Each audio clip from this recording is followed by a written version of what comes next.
Pak, Ki, gimana Bro, kabar lu Ki? biasa, alhamdulillah. Oh, Lu gimana? gua baik juga Ki. Ki, kok temen gua ngecitnya nih gini ya, nggak ada makna gini, kayaknya dia baru bangun deh. Coba gua lihat. Oh, ini mah hypertext. Hmm, Dimana kan ini tuh punya makna rahasia nih. Jadi teman lu tuh gunain ilmu kriptografi. Bukannya lu udah belajar ya? udah lupa-lupa sih Ki. Emangnya itu apaan ya Ki? Oh ya udah, mending lu lihat cuplikan berikut.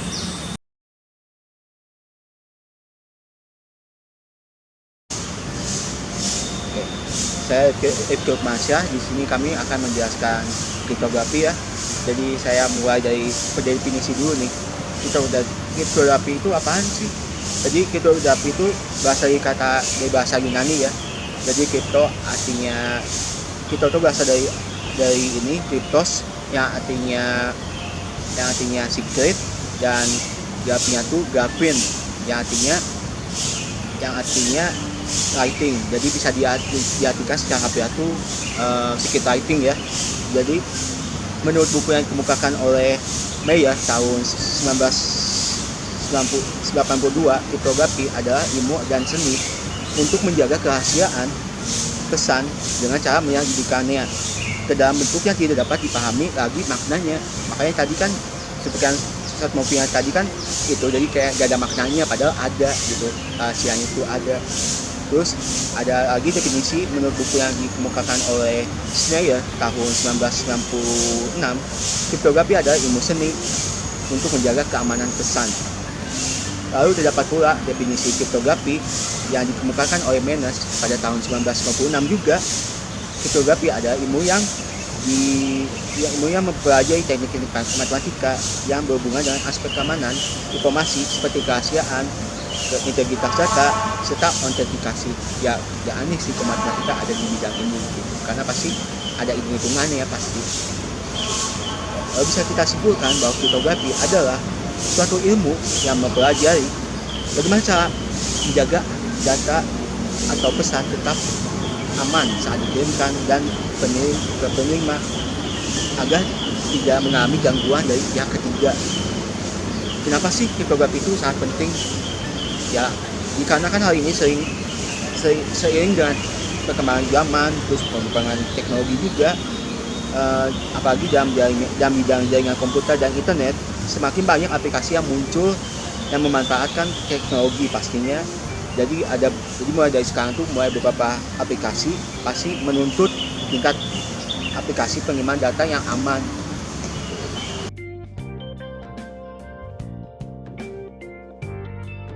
Saya Alfa Sendi Wirnata, saya di sini akan menjelaskan enkripsi.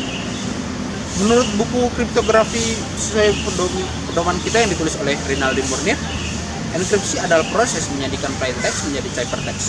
Lalu plain text dan ciphertext itu apa sih sebenarnya? Plain text adalah pesan berupa teks atau teks jelas atau yang disebut dengan clear text. Pesan bisa berupa gambar audio dan video, masing-masing disebut dengan plain image, plain audio, dan plain video.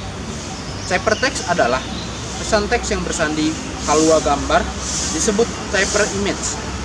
Video dinamakan cipher audio, audio tersandi dinamakan dengan cipher audio. Jadi bisa diartikan bahwa enkripsi adalah proses di mana informasi atau data yang hendak dikirim juga menjadi bentuk yang hampir tidak dikenali sebagai informasi awalnya dengan menggunakan algoritma tertentu. Lalu ada deskripsi.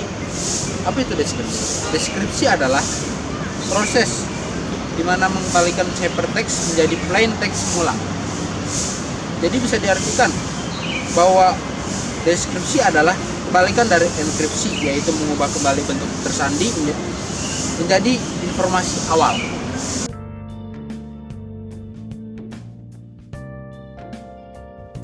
Lalu algoritma enkripsi dan deskripsi. Algoritma enkripsi terbagi atas dua kategori, yaitu yang pertama enkripsi simetris dan asimetris. Yang kedua ada enkripsi asimetris. Yang pertama kita bahas enkripsi simetris. Enkripsi simetris adalah enkripsi yang menggunakan satu keyword yang sama untuk mengendekripsi plain text dan mendeskripsi ciphertext.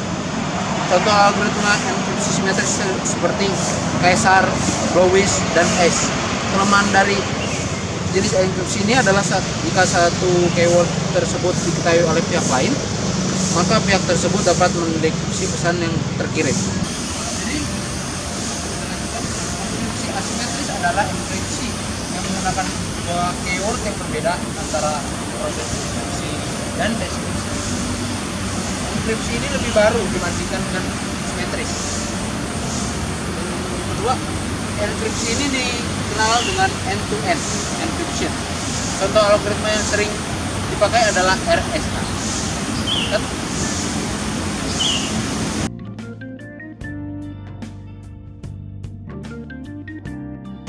Jadi kriptografi pada zaman modern mengatasi beberapa masalah, maksudnya dengan penggunaan kunci atau key disebutnya.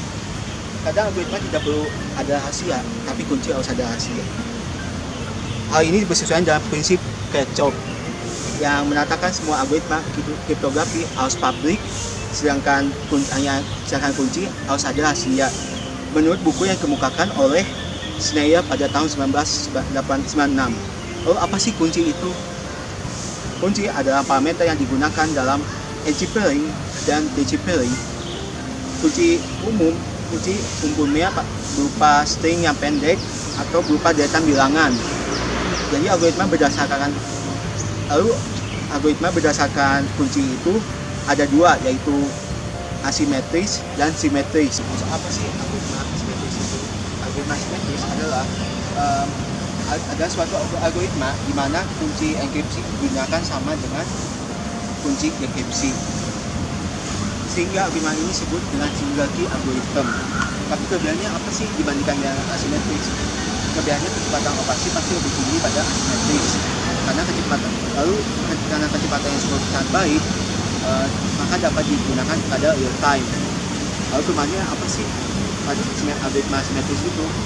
Untuk tiap pengguna pesan dengan pengguna yang berbeda dibutuhkan kunci yang berbeda juga, sehingga akan terjadi kesulitan dalam mengirimkan kunci tersebut. Lalu kedua, permasalahan yang didapat dalam pengembangan kunci itu sendiri yang disebut key distribution problem. Yang kedua, algoritma asimetris atau algoritma asimetris. Algoritma asimetris adalah suatu algoritma di mana kunci enkripsi yang digunakan tidak sama dengan yang dekripsi. Pada algoritma ini menggunakan dua kunci, yaitu public key yang pertama dan kunci private atau private key. Kunci public disebarkan secara umum dan kunci private disimpan secara rahasia oleh si pengguna. Lalu kunci publik telah diketahui, namun tak suka mengetahui kunci private yang digunakan. Terus kelebihannya apa sih asimetris ini? Masalah keamanan pada distribusi kunci dapat lebih baik. Lalu kedua, masalah manajemen kunci yang lebih baik dibandingkan dengan jumlah kunci yang lebih sedikit. Lalu kelemahannya, kecepatan lebih rendah dibandingkan yang algoritma asimetris. Lalu kedua, untuk tingkat keamanan yang sama, kunci yang digunakan lebih panjang dibandingkan dengan algoritma asimetris. Jadi passwordnya itu lebih banyak lah, lebih panjang.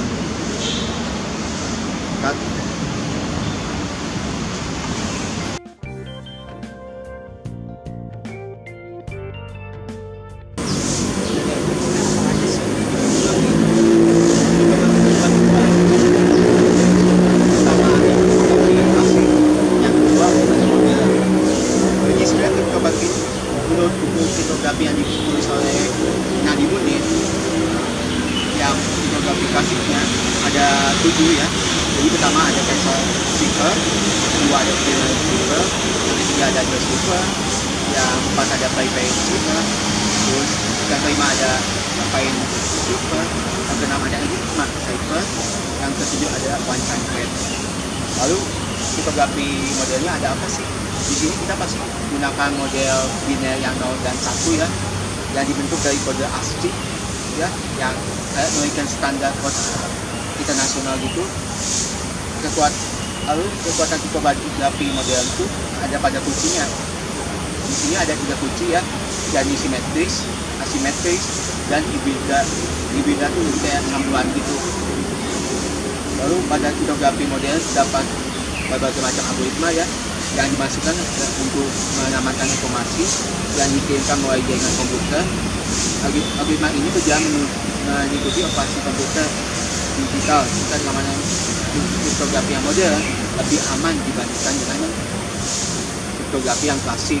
Ya, sekian.